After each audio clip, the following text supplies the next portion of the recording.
के यहाँ जो एस्ट्रोलॉजी मानते हैं या हिंदू धर्म में भी ये कहा जाता है, इवन वेस्टर्न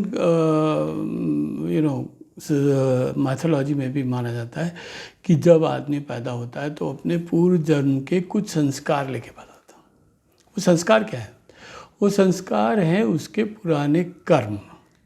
अगर अच्छे कर्म किए हैं तो अच्छे फल मिलेंगे, जीवन सरल होगा। अगर कोई आदमी बुरे कर्म करके आया है तो उसको कहते हैं कार्मिक डेट लेके आया। तो हमारे न्यूमरोलॉजी में कुछ ऐसे नंबर्स हैं जिनको हम कहते हैं कि ये कार्मिक डेट नंबर्स हैं। 5 हैं वो, उनके बारे में बात करते हैं आज। नमस्कार, मैं हूं अशोक त्यागी और आज हम बात करने वाले हैं कार्मिक डेट नंबर्स के बारे में। पहला नंबर है नंबर 10। काफ़ी न्यूमरोलॉजिस्ट इसको कार्मिक डेट नंबर नहीं भी मानते हैं और काफ़ी लोग मानते हैं, मैं मानता हूँ। इसको कहते हैं कार्मिक डेट नंबर 10, लेकिन इट इज़ क्लीन स्लेट। देखिए, दिख रहा है आपको? क्लीन स्लेट, इसका मतलब है यू कैरी नो कार्मिक डेट। कोई बुरा काम आप अपने साथ लेके नहीं आए, लेकिन अच्छा भी क्रेडिट भी नहीं लाए। ना बुरा है ना अच्छा है, 0-0 बैलेंस है। तो उस केस में क्या है कि अब आपको अपनी नई गाथा फिर से लिखनी है। उसमें आप अपने अपने कर्म करिए, अच्छे कर्म करिए, जिससे आपका क्रेडिट बैलेंस बना रहे, डेट बैलेंस ना हो। डेबिट बैलेंस नहीं होना चाहिए। इसलिए वो 10 नंबर में तारीख को जो लोग पैदा होते हैं उनके साथ ये कहा जाता है कि ये लोग क्लीन स्लेट लेके आए। उसके बाद दूसरा नंबर जो है वो कहलाता है कार्मिक नंबर 13। कार्मिक नंबर 13 एक्चुअली बहुत सारे लोग 13 नंबर को बड़ा अपशगुन भी मानते हैं। कई जगह तो 13 नंबर की गली नहीं होती, 13 नंबर की बिल्डिंग में फ्लोर नहीं होता, 13 नंबर का घर नहीं होता, 13 नंबर को उपयोग ही नहीं करते। ऐसा बहुत सारी जगहों पे देखा गया है। 13 नंबर होटल में कमरे नहीं होता, 13 नंबर का फ्लोर ही नहीं होता होटल में, ऐसा भी है।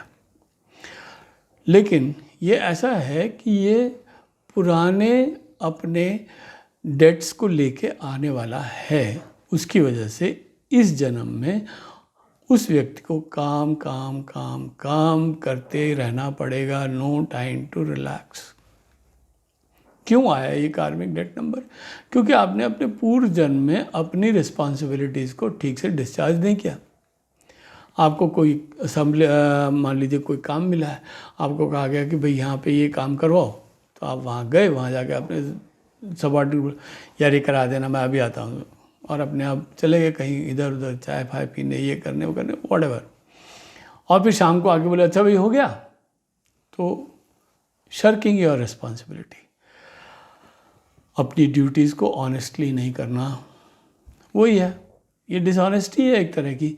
आप काम ही नहीं करते हैं, या आप काम करने के लिए ब्राइब लेते हैं, या आप काम करने के लिए कुछ और ऐसा काम करके आए हैं जिसकी वजह से आपको ये डेट नंबर के अंतर्गत पैदा होना पड़ा। आपने किसी को चीट किया होगा, आपने हो सकता है पूर्व जन्म में किसी का मर्डर किया हो सकता है आपने पूर्व जन्म में किसी इनोसेंट आदमी को मार दिया हो, कुछ वेमेंस के खिलाफ क्राइम्स कमिट किए हो, चाहे रेप किया हो, चाहे कुछ भी किया, आई डोंट नो, हो सकता है कुछ किया हो, है ना। अनएथिकल प्रैक्टिसेस आपने यूज़ की होंगी। अनएथिकल प्रैक्टिसेस यही है ना कि कुछ काम करने के लिए पैसा ले लिया, कुछ काम करने के लिए फेवर ले लिया। ये सब चीज़ें जो करता है करके आए पूर्व जन्म में, उसको 13 नंबर में पैदा होना पड़ता है। अब इस डेट से मुक्ति पाने के लिए आपको क्या करना है? पहली बात तो है कि बहुत मेहनत करनी पड़ेगी। यस, पूर्व जन्म का भी इस जन्म का भी दोनों का काम कंपनसेट करने के लिए बहुत मेहनत करनी पड़ेगी। कोई अनएथिकल प्रैक्टिसेस नहीं करनी चाहिए। अपनी जो आपके पास पावर है, अथॉरिटी है, उसका मिसयूज़ मत करिए। अगर आप कुछ भी काम करते हैं, आप कहीं पे भी काम करते हैं, ऐसे यू आर ए टीचर, तो teach correct things to the children. Don't teach them untrue, unreal things. Don't teach them how to do bad things. ऐसा कुछ मत सिखाइए. अपने काम को ऑनेस्टली कीजिए. जो भी पैसा मिलता है उसको पूरी तरह से उसका आप रीपे करिए in terms of giving knowledge, proper knowledge. ये कहलाता है कार्मिक नंबर 13. नेक्स्ट नंबर इज कार्मिक नंबर 14. इसको कहते हैं कि पूर्व जन्म में जो व्यक्ति 14 तारीख को पैदा हुआ है, पूर्व जन्म में उसने अपनी फ्रीडम को मिसयूज़ किया. कैसे? जैसे वो कहीं खजांची हो, वो कहीं पे कुछ ऐसे हों जो किसी को कुछ अवार्ड करता हो, कॉन्ट्रैक्ट देता हो या कुछ करता हो, उस व्यक्ति ने उसमें कोई एम्बेजलमेंट किया हो, कुछ घपला किया हो, कुछ ऐसे लोगों को काम दे दिया हो जो काम देने के काबिल नहीं है, या ऐसा कुछ किया होगा पूर्व जन्म में जिसकी वजह से उसने अपनी इस फ्रीडम का, इस अथॉरिटी का मिसयूज़ किया. वो कहलाता है कार्मिक नंबर 14. क्या करना चाहिए? One should not misuse the freedom given to discharge और परफॉर्म हिज और हर ड्यूटीज. सिंपल. ठीक है. नेक्स्ट नंबर है नंबर 16. नंबर 16 को कहते हैं, ये वो कार्मिक डेट नंबर है जो आपको इसलिए मिला है, आप 16 तारीख को इसलिए पैदा हुए क्योंकि आपने अपने पूर्व जन्म में अपने लव को अब्यूज़ किया. लव को अब्यूज़ कैसे किया? You might have deceived some of your lover, friend, close relative, उनको आपने डिसीव किया हो, चीट किया हो, है ना. वो अपने बिजनेस में या अपने लाइफ पार्टनर को या कुछ ऐसा किया होगा जिससे आपने अपने उनके प्यार को आपने अब्यूज़ किया. आपने किसी का फेथ बिट्रे किया है, या betrayed the faith of his और हर पार्टनर.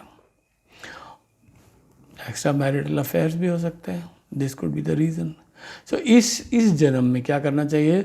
इस जन्म में इस डेट से मुक्ति पाने के लिए आदमी को बहुत ही ऑनेस्ट और सिंसियर होना चाहिए अपने रिलेशनशिप को लेके. Don't do any hanky panky things in whether it is your business or your other relationship. You should be very sincere and honest. Then next is number 19. Number 19 भी कार्मिक number है. हालांकि बहुत पावरफुल नंबर है, very powerful number, yet it is कार्मिक number. क्यों? क्योंकि इसमें अब्यूज़ ऑफ पावर है. अब्यूज़ ऑफ पावर का मतलब क्या है? कि पूर्व जन्म में आपने अपनी अथॉरिटी, अपनी पावर को मिसयूज़ किया. मान लीजिए आप किसी कंपनी में CEO हैं and you have been given some perks, some authority.